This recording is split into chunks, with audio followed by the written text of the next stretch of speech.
ಜೀವನ್ ಜೊತೆ ಕನ್ನಡ ಚಾನಲ್ನ ಮತ್ತೊಂದು ವಿಡಿಯೋಗೆ ನಿಮಗೆಲ್ಲ ಪ್ರೀತಿಯ ಸ್ವಾಗತ. ಡಿಮಾರ್ಟ್. ಇವತ್ತು ಡಿಮಾರ್ಟ್ ಅಂದರೆ ಯಾರಿಗೆ ಗೊತ್ತಿಲ್ಲ ಹೇಳಿ. ಈ ಡಿಮಾರ್ಟ್ ಸಿಟಿಗಳಿಂದ ಹಿಡಿದು ಇಂದು ಹಳ್ಳಿಗೂ ಕೂಡ ತಲುಪುತ್ತಿದೆ. ಡಿಮಾರ್ಟ್ಗೆ ಹೋದರೆ ಎಲ್ಲ ವಸ್ತುಗಳು ತುಂಬ ಕಡಿಮೆ ಬೆಲೆಗೆ ಸಿಗುತ್ತೆ.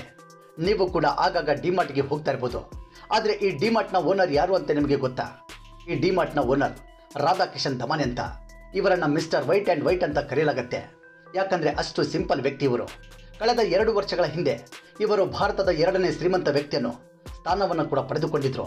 ಇವರು ಡಿಮಾರ್ಟ್ ಪ್ರಾರಂಭ ಮಾಡಿ ಬರೋಬ್ಬರಿ 9 ವರ್ಷಗಳವರೆಗೆ ಅಂದರೆ 2011ರವರೆಗೆ ಕೇವಲ 25 ಡಿಮಾರ್ಟ್ ಸ್ಟೋರ್ಗಳನ್ನ ಮಾತ್ರ ಹೊಂದಿದ್ರು. ಆದರೆ ಇಂದು ಡಿಮಾರ್ಟ್ ಸ್ಟೋರ್ಗಳ ಸಂಖ್ಯೆ 200ಕ್ಕಿಂತಲೂ ಅಧಿಕವಾಗಿದೆ. ಭಾರತದ ಮೂಲೆ ಮೂಲೆಯಲ್ಲೂ ಕೂಡ ಡಿಮಾರ್ಟ್ ಸ್ಟೋರ್ಗಳಿವೆ. ಸುನಾಮಿಯೇ ಉಂಟಾಗಲಿ ಅಥವಾ ಕರೋನಾ ಅಂತಹ ಮಹಾಮಾರಿ ಸಾಲು ಅಪ್ಪಳಿಸಿದ್ರು ಕೂಡ ಇಲ್ಲಿಯವರೆಗೆ ಒಂದೇ ಒಂದು ಡಿಮಾರ್ಟ್ ಸ್ಟೋರ್ ಕ್ಲೋಸ್ ಮಾಡಿಲ್ಲ. ನಿಮಗೆ ಗೊತ್ತಿರಲಿ, ಡಿಮಾರ್ಟ್ ಅತಿ ಹೆಚ್ಚು ಲಾಭ ಮಾಡಿದ್ದೆ ಕರೋನಾ ಲಾಕ್ಡೌನ್ ಸಂದರ್ಭದಲ್ಲಿ. ಬನ್ನಿ, ಹಾಗಾದರೆ ಈ ಡಿಮಾರ್ಟ್ ಅಷ್ಟೊಂದು ಸಕ್ಸಸ್ ಆಗೋದಕ್ಕೆ ಕಾರಣವೇನು? ಈ ಡಿಮಾರ್ಟ್ನಲ್ಲಿ ಎಲ್ಲ ವಸ್ತುಗಳು ಕಡಿಮೆ ಬೆಲೆಗೆ ಏಕೆ ಸಿಗುತ್ತೆ? ರಾಧಾಕಿಶನ್ ಅನ್ನೋ ಸರಳ ವ್ಯಕ್ತಿ ಈ ಡಿಮಾರ್ಟ್ನ ಸಾಮ್ರಾಜ್ಯವನ್ನು ಹುಟ್ಟು ಹಾಕಿದ್ದು ಹೇಗೆ ಅನ್ನೋದನ್ನು ಈ ಒಂದು ವಿಡಿಯೋ ಮೂಲಕ ಇಂಚಿಂಚು ಮಾಹಿತಿ ಪಡೆದುಕೊಳ್ಳೋಣ. ಆದರೆ ಅದಕ್ಕಿಂತಲೂ ಮುಂಚೆ ನೀವು ಇನ್ನೂ ನಮ್ಮ ಚಾನಲ್ ಸಬ್ಸ್ಕ್ರೈಬ್ ಮಾಡಿದ್ರೆ ಸಬ್ಸ್ಕ್ರೈಬ್ ಮಾಡಿ, ಹಾಗೂ ಪಕ್ಕದಲ್ಲಿರೋ ಬೆಲ್ ಐಕಾನ್ ಪ್ರೆಸ್ ಮಾಡಿ. ಹಾಗೂ ನೀವು ಕೂಡ ಡಿಮಾರ್ಟ್ ಗ್ರಾಹಕರಾಗಿದ್ದರೆ ಈ ಡಿಮಾರ್ಟ್ನ ಬಗ್ಗೆ ನಿಮ್ಮ ಅಭಿಪ್ರಾಯನ ಕಾಮೆಂಟ್ ಮೂಲಕ ಶೇರ್ ಮಾಡಿ. ಸ್ನೇಹಿತರೆ, ನಿಮಗೆ ಗೊತ್ತಿರಲಿ, ರಾಧಾಕಿಶನ್ ದಮಾನಿ ಕಾಲೇಜ್ನಲ್ಲಿ ಫೇಲ್ ಆಗಿದ್ರು. ಆದರೆ ಜೀವನದಲ್ಲಿ ಫೇಲ್ ಆಗಲಿಲ್ಲ. ಡಿಮಾರ್ಟ್ನ ಸಕ್ಸಸ್ಗೆ ಕಾರಣ 1992 ಸ್ಕ್ಯಾಮ್. 1992 ಸ್ಕ್ಯಾಮ್ನ ಹರ್ಷದ್ ಮೆಹ್ತಾ ಬಗ್ಗೆ ನಿಮಗೆ ಗೊತ್ತಿರಬಹುದು. ಆದರೆ ಹರ್ಷದ್ ಮೆಹ್ತಾಗೂ ಡಿಮಾರ್ಟ್ನ ಸಕ್ಸಸ್ಗೂ ಏನು ಸಂಬಂಧ ಅಂತ ನೀವು ವಿಚಾರ ಮಾಡಬಹುದು. ಎಲ್ಲ ಪ್ರಶ್ನೆಗಳಿಗೂ ಉತ್ತರ ಕೊಡ್ತಾ ಡಿಮಾರ್ಟ್ನ ಸಕ್ಸಸ್ ಸ್ಟೋರಿಯನ್ನು ತೋರಿಸ್ತೀವಿ ನೋಡಿ. ಸ್ನೇಹಿತರೆ, ಪ್ರತಿಯೊಂದು ಸ್ಟೋರಿಯಂತೆ ರಾಧಾಕಿಶನ್ ದಮಾನಿಯವರ ಸ್ಟೋರಿಯನ್ನು ಕೂಡ ಹುಟ್ಟಿನಿಂದಲೇ ಪ್ರಾರಂಭಿಸೋಣ. ರಾಧಾಕಿಶನ್ ದಮಾನಿಯವರು ಹುಟ್ಟಿದ್ದು 1954 ಜನವರಿ 1ರಂದು ಮುಂಬೈನ ಒಂದು ಪುಟ್ಟ ಮಾರ್ವಾಡಿ ಕುಟುಂಬದಲ್ಲಿ. ಇವರದ್ದು ಮಧ್ಯಮ ಕುಟುಂಬ. ತಂದೆ ಸ್ಟಾಕ್ ಮಾರ್ಕೆಟ್ನಲ್ಲಿ ಬ್ರೋಕರ್ ಆಗಿ ಕೆಲಸ ಮಾಡ್ತಿದ್ರು. ಹಾಗಾಗಿ ರಾಧಾಕಿಶನ್ ಅವರನ್ನು ಕೂಡ ವಾಣಿಜ್ಯ ಕ್ಷೇತ್ರದಲ್ಲಿ ವಿದ್ಯಾಭ್ಯಾಸ ಮಾಡುವಂತೆ ತಂದೆ ಒತ್ತಾಯ ಮಾಡ್ತಿದ್ರು. ಹಾಗಾಗಿ ತಂದೆಯವರ ಒತ್ತಾಯಕ್ಕೆ ರಾಧಾಕಿಶನ್ ಬಿಕಾಮ್ಗೆ ಸೇರಿಕೊಳ್ತಾರೆ. ಆದರೆ ಅವರಿಗೆ ಬಿಕಾಮ್ನಲ್ಲಿ ಅಷ್ಟೊಂದು ಇಂಟ್ರೆಸ್ಟ್ ಇರಲಿಲ್ಲ. ಹಾಗಾಗಿ ಮೊದಲನೇ ವರ್ಷದ ಬಿಕಾಮ್ ಡಿಗ್ರಿಯಲ್ಲಿ ಕಾಲೇಜ್ಗೆ ಹೋಗೋದನ್ನೇ ನಿಲ್ಲಿಸ್ತಾರೆ. ನಂತರ ಕಾಲೇಜು ಬಿಟ್ಟ ರಾಧಾಕಿಶನ್ ಸ್ವಂತದೊಂದು ಉದ್ಯಮ ಪ್ರಾರಂಭ ಮಾಡೋಣ ಅಂತ ಬೆಲ್ ಬೇರಿಂಗ್ ಬಿಸ್ನೆಸ್ಸನ್ನು ಪ್ರಾರಂಭ ಮಾಡ್ತಾರೆ. ತುಂಬ ಶ್ರಮಪಟ್ಟು ಈ ಬಿಸ್ನೆಸ್ನ ಮಾಡ್ತಾ ಇರ್ತಾರೆ. ಇನ್ನೇನು ಈ ಬಿಸ್ನೆಸ್ನಲ್ಲಿ ಸಕ್ಸಸ್ ಕಾಣಬೇಕು ಅನ್ನುವಷ್ಟರಲ್ಲಿ ರಾಧಾಕಿಶನ್ ಅವರ ತಂದೆ ಸಾವನ್ನಪ್ತಾರೆ. ಆಗ ರಾಧಾಕಿಶನ್ ಅವರ ಅಣ್ಣ, ನೀನು ಬಿಸ್ನೆಸ್ ಬಿಟ್ಟು ತಂದೆ ಮಾಡ್ತಿದ್ದ ಸ್ಟಾಕ್ ಮಾರ್ಕೆಟ್ನ ಬಿಸ್ನೆಸ್ಗೆ ಬಾ ಅಂತ ತಮ್ಮನಿಗೆ ಸಲಹೆ ಕೊಡ್ತಾರೆ. ಅಣ್ಣನ ಸಲಹೆಯನ್ನು ಪ್ರೀತಿಯಿಂದ ಸ್ವಾಗತಿಸಿದ ರಾಧಾಕಿಶನ್ ಸ್ಟಾಕ್ ಮಾರ್ಕೆಟ್ನ ಬ್ರೋಕರ್ ಆಗಿ ಕೆಲಸ ಮಾಡೋದಕ್ಕೆ ಪ್ರಾರಂಭ ಮಾಡ್ತಾರೆ. ಇಲ್ಲಿ share market, stock market exchange ಬಗ್ಗೆ ತುಂಬಾ ಕಲಿಯೋದಕ್ಕೆ ಸಿಗುತ್ತೆ. ಈ ಕೆಲಸ ಮಾಡ್ತಾ ರಾಧಾಕಿಶನ್ ಅವರಿಗೆ ಒಂದು ವಿಚಾರ ಗೊತ್ತಾಗುತ್ತೆ. ಒಂದು ವೇಳೆ ನಾನು ಹೆಚ್ಚು ಹಣ ಸಂಪಾದನೆ ಮಾಡಬೇಕು ಅಂದರೆ ನಾನು ಬ್ರೋಕರ್ ಆಗಿ ಕೆಲಸ ಮಾಡಿದ್ರೆ ಸಾಕಾಗೋದಿಲ್ಲ, ನಾನು ಕೂಡ ಶೇರ್ ಮಾರ್ಕೆಟ್ನಲ್ಲಿ ಹೂಡಿಕೆ ಮಾಡಬೇಕು ಅಂದುಕೊಳ್ತಾರೆ. ಅಂಥದ್ದೊಂದು ಯೋಚನೆ ಬಂದ ಕೂಡಲೇ ರಾಧಾಕಿಶನ್ ಹಿಂದೆ ಮುಂದೆ ಯೋಚನೆ ಮಾಡೋದಿಲ್ಲ, ಹೂಡಿಕೆ ಮಾಡೋದರ ಬಗ್ಗೆ ಗಮನ ಹರಿಸ್ತಾರೆ. ರಾಧಾಕಿಶನ್ ದಮಾನಿ ಟ್ರೇಡಿಂಗ್ ಪ್ರಾರಂಭ ಮಾಡುವ ಹೊತ್ತಿಗೆ ಹರ್ಷದ್ ಮೆಹ್ತಾ ಅವರ 1992 ಸ್ಕ್ಯಾಮ್ ಪ್ರಾರಂಭವಾಗಿತ್ತು. ನಿಮಗೆ ಗೊತ್ತಿರಲಿ, ಆಗ ಸ್ಕ್ಯಾಮ್ ಪ್ರಾರಂಭವಾಗಿತ್ತು ಅಷ್ಟೇ. ಹರ್ಷದ್ ಮೆಹ್ತಾ ತನ್ನ ಬುದ್ಧಿವಂತಿಕೆಯಿಂದ ಸ್ಟಾಕ್ ಮಾರ್ಕೆಟ್ನ ಗೂಳಿಯನ್ನು ಏರಿಳಿತ ಮಾಡ್ತಾಯಿದ್ರು. ಮತ್ತೊಂದು ಕಡೆ ಸ್ಟಾಕ್ ಮಾರ್ಕೆಟ್ ತುಂಬಾ ಏರಿಕೆಯಲ್ಲಿತ್ತು. ಹಾಗಾಗಿ ಜನ ಸಾಲಾಗಿ ಹೂಡಿಕೆ ಮಾಡೋದಕ್ಕೆ ಪ್ರಾರಂಭ ಮಾಡ್ತಾರೆ. ಮಾರ್ಕೆಟ್ ಏರ್ತಿದೆ, ದುಡ್ಡು ಮಾಡಬಹುದಂತ ತುಂಬ ಜನ ಹೂಡಿಕೆದಾರರು ಅಂದುಕೊಂಡಿದ್ರು. ಆದರೆ ರಾಧಾಕಿಶನ್ ದಮಾನಿಯವರಿಗೆ ಇಲ್ಲೆಲ್ಲೋ ಗೋಲ್ಮಾಲ್ ಆಗ್ತಿದ್ದಂತ ಚೆನ್ನಾಗಿ ಗೊತ್ತಾಗಿತ್ತು. ಎಲ್ಲ ಹೂಡಿಕೆದಾರರು ಷೇರುಗಳನ್ನ ಖರೀದಿ ಮಾಡುವ ಹೊತ್ತಲ್ಲಿ ರಾಧಾಕಿಶನ್ ದಮಾನಿ ಶಾರ್ಟ್ ಸೆಲ್ಲಿಂಗ್ ಮಾಡ್ತಾರೆ. ಶಾರ್ಟ್ ಸೆಲ್ಲಿಂಗ್ ಅಂದರೆ ತುಂಬ ಜನಕ್ಕೆ ಗೊತ್ತಿಲ್ಲ. ಸ್ನೇಹಿತರೆ, ಶೇರ್ ಮಾರ್ಕೆಟ್ನ ತಿಳುವಳಿಕೆ ಇರುವವರಿಗೆ ಶೇರನ್ನು ಹೇಗೆ ಖರೀದಿ ಮಾಡ್ತಾರೆ, ಸೇಲ್ ಹೇಗೆ ಮಾಡ್ತಾರೆ ಅನ್ನೋದು ಗೊತ್ತಿರ್ಬೋದು.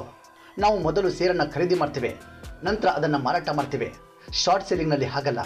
ಮೊದಲಿಗೆ ಶೇರನ್ನು ಸೇಲ್ ಮಾಡಲಾಗತ್ತೆ, ನಂತರ ಅದನ್ನು ಬೈ ಮಾಡಲಾಗತ್ತೆ.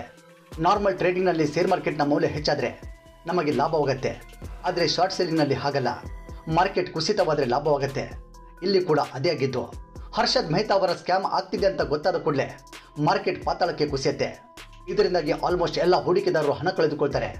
ಆದರೆ ದಮಾನಿ ಶಾರ್ಟ್ ಸೆಲ್ಲಿಂಗ್ ಮಾಡಿದ್ರಿಂದ ಕೋಟಿ ಹಣ ಗಳಿಸ್ತಾರೆ. ಇದು ದಮಾನಿ ಜೀವನದ ಅತಿ ದೊಡ್ಡ ಚೇಂಜ್ ಪಾಯಿಂಟ್. ಶಾರ್ಟ್ ಸೆಲ್ಲಿಂಗ್ನಲ್ಲಿ ಬಂದ ಹಣವನ್ನು ದಮಾನಿ ಬೇರೆ ಕಡೆ ಹೂಡಿಕೆ ಮಾಡ್ತಾರೆ.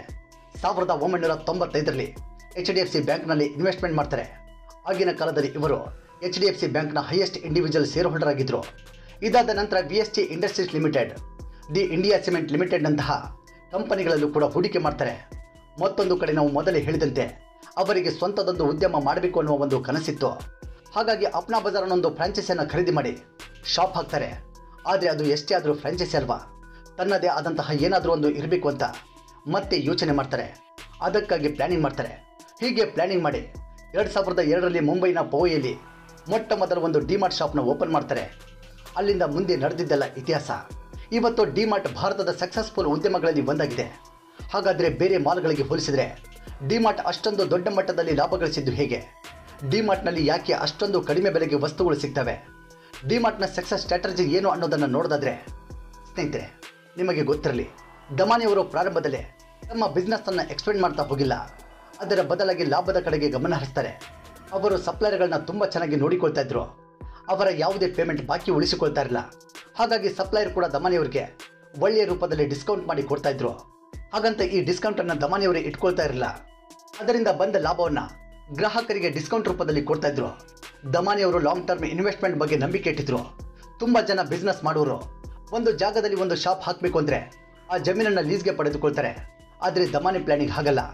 ಮೊದಲು ಜಮೀನನ್ನು ಖರೀದಿ ಮಾಡ್ತಿದ್ರು, ನಂತರ ಆ ಜಾಗದಲ್ಲಿ ಶಾಪ್ ಹಾಕ್ತಿದ್ರು. ಇದು ಕೂಡ ಒಂದು ಲಾಂಗ್ ಟರ್ಮ್ ಇನ್ವೆಸ್ಟ್ಮೆಂಟ್ನ ಲೆಕ್ಕಾಚಾರ. ಅಂದು ಜಮೀನು ಖರೀದಿ ಮಾಡಿದ್ರಿಂದ ಇಂದು ರೆಂಟ್ ಕಟ್ಟೋದು ಉಳಿತಾಯವಾಗುತ್ತೆ. ಈ ಉಳಿದ ರೆಂಟ್ ಹಣವನ್ನು ಕೂಡ ದಮಾನಿ ತಮ್ಮ ಪ್ರಾಡಕ್ಟ್ಗಳ ಮೂಲಕ ಡಿಸ್ಕೌಂಟ್ ರೂಪದಲ್ಲಿ ಕೊಡ್ತಾರೆ. ಇದೇ ಕಾರಣಕ್ಕೆ ನೀವು ಡಿಮಾರ್ಟ್ಗೆ ಯಾವತ್ತೇ ಹೋಗಿ ಬೇರೆ ಶಾಪ್ಗಳನ್ನ ಹೋಲಿಕೆ ಮಾಡಿದ್ರೆ ಅಲ್ಲಿ ದೊಡ್ಡ ಪ್ರಮಾಣದ ಡಿಸ್ಕೌಂಟ್ ಸಿಗುತ್ತೆ. ಯಾವಾಗ ಒಂದು ಶಾಪ್ನಲ್ಲಿ ಹೆಚ್ಚು ಡಿಸ್ಕೌಂಟ್ ಸಿಗುತ್ತೆ ಅಂತ ಗ್ರಾಹಕರಿಗೆ ಗೊತ್ತಾಗುತ್ತೋ, ಕಡಿಮೆ ದರದಲ್ಲಿ ಎಲ್ಲ ವಸ್ತುಗಳು ಸಿಗುತ್ತೆ ಅಂತ ಗ್ರಾಹಕರಿಗೆ ಗೊತ್ತಾಗುತ್ತೋ, ಆಗ ಗ್ರಾಹಕರು ಕೂಡ ಆ ಶಾಪ್ಗೆ ಹೆಚ್ಚಿನ ಸಂಖ್ಯೆಯಲ್ಲಿ ಬಂದೇ ಬರ್ತಾರೆ.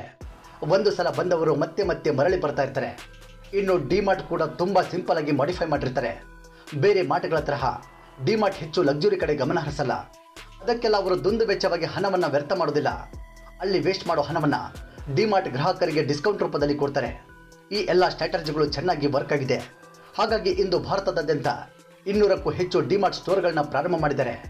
ಪ್ರತಿ ವರ್ಷ ಡಿಮಾರ್ಟ್ನ ಟರ್ನ್ ಓವರ್ 25,000 ಕೋಟಿಗಿಂತಲೂ ಅಧಿಕವಾಗಿದೆ. ಪ್ರಸ್ತುತ ರಾಧಾಕಿಶನ್ ದಮಾನಿಯವರು ಭಾರತದ 5ನೇ ಶ್ರೀಮಂತ ವ್ಯಕ್ತಿಯಾಗಿ ಗುರುತಿಸಿಕೊಂಡಿದ್ದಾರೆ. ಆದರೆ ರಾಧಾಕಿಶನ್ ಎಷ್ಟೇ ಶ್ರೀಮಂತನಾಗಿದ್ದರೂ ಕೂಡ ಇವತ್ತಿಗೂ ಕೂಡ ತುಂಬಾನೇ ಸಿಂಪಲ್ ಆಗಿರ್ತಾರೆ. ಆಡಂಬರದ ಜೀವನ ಇಲ್ಲ, ಮೋಜು ಮಸ್ತಿ ಕಡೆ ಗಮನ ಹರಿಸಲ್ಲ. ಇವತ್ತಿಗೂ ಕೂಡ ಬಿಳಿ ಪ್ಯಾಂಟ್ ಬಿಳಿ ಶರ್ಟ್ ಹಾಕೊಂಡು ಸಿಂಪಲ್ ಆಗಿರ್ತಾರೆ. ಅದಕ್ಕೆ ಇವರನ್ನ ಮಿಸ್ಟರ್ ವೈಟ್ ಆ್ಯಂಡ್ ವೈಟ್ ಅಂತ ಕರೀತಾರೆ.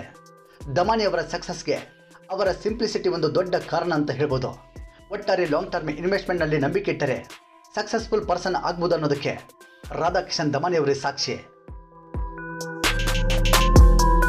ಸ್ನೇಹಿತರೆ, ಇದು ರಾಧಾಕಿಶನ್ ದಮಾನಿಯವರ ಡಿಮಾರ್ಟ್ನ ಸಕ್ಸಸ್ ಜರ್ನಿ ಅಂತ ಹೇಳ್ತಾ, ಇವರ ಸಕ್ಸಸ್ ಜರ್ನಿ ನಿಮಗೆ ಇಷ್ಟವಾಗಿದ್ದರೆ ಈ ವಿಡಿಯೋಗೆ ಒಂದು ಲೈಕ್ ಕೊಟ್ಟು ಪ್ರತಿಯೊಬ್ಬರಿಗೂ ಶೇರ್ ಮಾಡಿ. ಹಾಗೂ ರಾಧಾಕಿಶನ್ ದಮಾನಿಯವರ ಬಗ್ಗೆ ನಿಮ್ಮ ಅಭಿಪ್ರಾಯವನ್ನು ಕಾಮೆಂಟ್ ಮೂಲಕ ಶೇರ್ ಮಾಡಿ. ಹಾಗೂ ಇದೇ ತರಹ ಮುಂದಿನ ವಿಡಿಯೋಗಳಿಗಾಗಿ ನಮ್ಮ ಜೀವನ್ ಜ್ಯೋತಿ ಕನ್ನಡ ಚಾನಲ್ನ ಸಬ್ಸ್ಕ್ರೈಬ್ ಮಾಡಿ. ಹಾಗೂ ಪಕ್ಕದಲ್ಲಿರೋ ಬೆಲ್ ಐಕಾನ್ ಪ್ರೆಸ್ ಮಾಡಿ. ಧನ್ಯವಾದಗಳು.